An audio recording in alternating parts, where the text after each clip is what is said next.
I thought यानी मैंने सोचा, इट बेस्ट सबसे अच्छा होगा, टू टेक हिम उसे ले जाना, विदाउट डिले बिना देखिए, एंड और फॉलोड बाय मिसेस पंफ्रेज वेलिंग, और फॉलोड यानी के पीछे पीछे फॉलोड बाय के पीछे पीछे मिसेस पंफ्रेज वेलिंग, मिसेस पंफ्रे के रोने धोने की आवाज के बीच। आई थॉट मैंने सोचा, इट बेस्ट सबसे अच्छा होगा, टू टेक हिम उसे ले जाना, विदाउट डिले बिना देर किए उसे ले जाना सबसे अच्छा होगा, एंड फॉलोड बाय और के पीछे पीछे श्रीमती पंफ्रे के रोने धोने की आवाज के बीच। बेलिंग मिस क्या होता है? रोने धोने की आवाज, चीख पुकार की आवाज। बेलिंग मिस रोने धोने की आवाज, चीख पुकार की आवाज, रोने धोने की आवाज और चीख पुकार की आवाज। तो क्या हुआ कि पीछे पीछे मिसेस पंफ्रे के रोने धोने के आवाज के बीच, आई मार्च्ड आउट मैं बाहर की ओर बाहर पूरे का अर्थ एक साथ निकालेंगे। मार्च आउट यानी बाहर बढ़ा, टू दी कार की ओर, मैं बाहर कार की ओर, टू दी कार यानी कार की ओर, टू दी कार यानी कार की ओर। ये प्रीपोजिशन जो होता है हमेशा इसका इशारा करने के लिए प्रयोग किया जाता है, जहां भी लगता है टू दी बस की ओर तो ऐसा अर्थ निकलता है, टू दी कार की ओर, मैं बाहर कार की ओर आगे बढ़ा, कैरिंग उठाए हुए, कैरिंग यानी उठाए हुए, कैरिंग द लिटिल डॉग छोटे कुत्ते को उठाए हुए मैं बाहर कार की ओर आगे बढ़ा।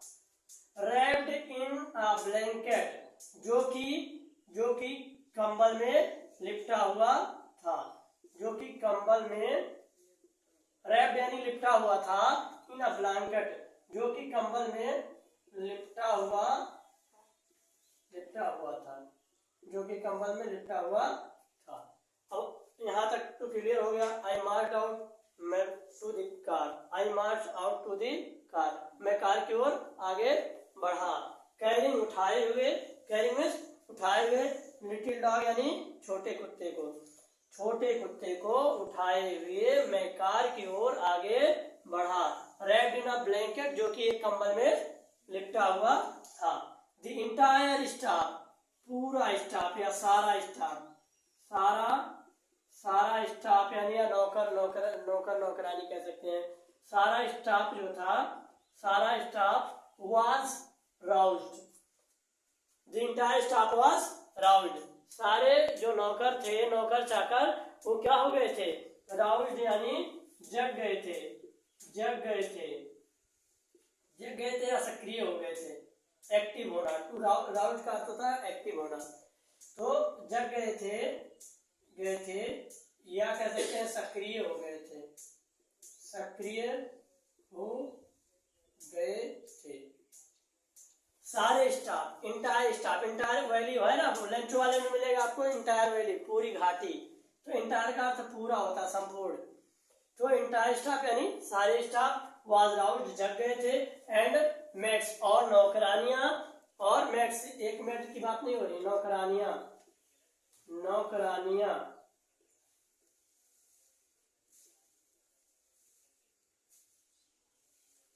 और नौकरानियां रश्ड इन दौड़ रही थी, दौड़ने लगी कह सकते हैं, दौड़ने लगी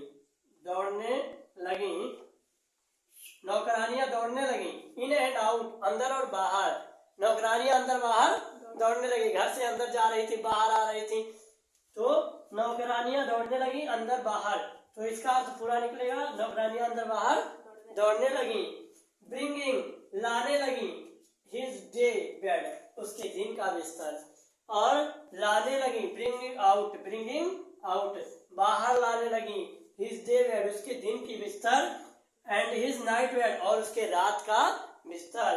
देखिए यहाँ पर नौकरानियां रश्ड दौड़ने लगी, आउट ब्रिंगिंग यानी बाहर लाने के लिए, हिज डे बेड उसके दिन का बिस्तर, एंड नाइट बेड रात का बिस्तर।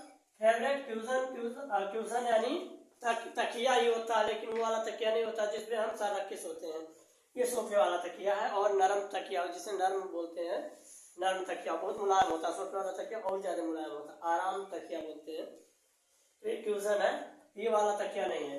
टॉयज खिलौने और रबर रिंग, तो खिलौने और रबर रिंग को लाने के लिए नौकरानियां क्या होने लगी, अंदर से बाहर दौड़ने लगी।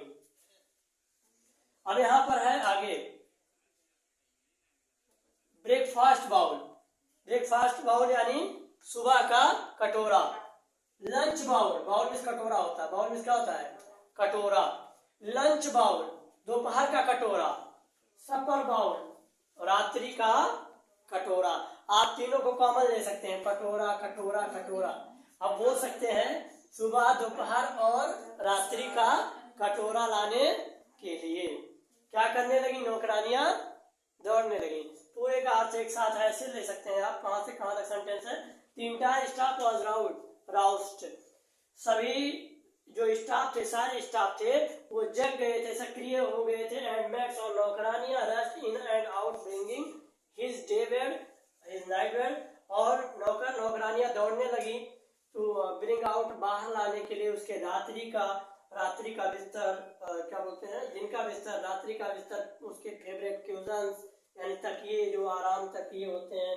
टॉयज खिलौने, रबर रिंग, ब्रेकफास्ट बाउल सुबह, दोपहर लंच यानी दोपहर, सफर यानी रात्रि का, बाउल यानी कटोरा लाने के लिए। सभी लोग क्या करने लगी, अंदर से बाहर दौड़ने लगी, सामान ला के भरने लगी। अब इसके बाद क्या होता है कि इनका मतलब सामान देखकर मिस्टर हैरियट चौंक जाते हैं, इतना सारा सामान तो मेरी गाड़ी में आएगा ही नहीं। फिर गाड़ी स्टार्ट करते हैं और निकल लेते हैं। और कहीं देखिए, कहीं पर जो ईडी फॉर्म लगा होता है वो आपका वर्ब नहीं होता है, वो आपका एडजेक्टिव का काम कर देता है। कहीं पर सेकंड फॉर्म किसका काम करता है, एडजेक्टिव का। जैसे आईएनजी फॉर्म भी एडजेक्टिव का भी काम कर देता है, नाउन भी बन जाता है। वर्ब क्या बन जाता है, एडजेक्टिव भी बन जाता है और नाउन भी बन जाता है। जैसे आईएनजी आपने उस दिन कल देखा, क्या था वो, कौन सा वर्ड था जी, जो आपका फ्रेजल वर्बल एडजेक्टिव था। कौन सा वर्ड था जो वर्बल एडजेक्टिव था, वर्बल एडजेक्टिव कौन था इस चैप्टर में? अभी तक जहां तक आपने कहानी पढ़ा उसमें कोई वर्ड था जो वर्बल एडजेक्टिव का काम कर रहा था? शायद वो कौन सा वर्ड था, अरे झुके हुए की इंग्लिश क्या थी, हुपिंग, क्या नाम उसका, क्या अंग्रेजी था, बोलिए। ड्रॉपिंग, हाँ, तो ड्रॉपिंग क्या था, वर्बल एडजेक्टिव। वर्बल एडजेक्टिव जो होते हैं वर्ब से ही बने हुए एडजेक्टिव होते हैं।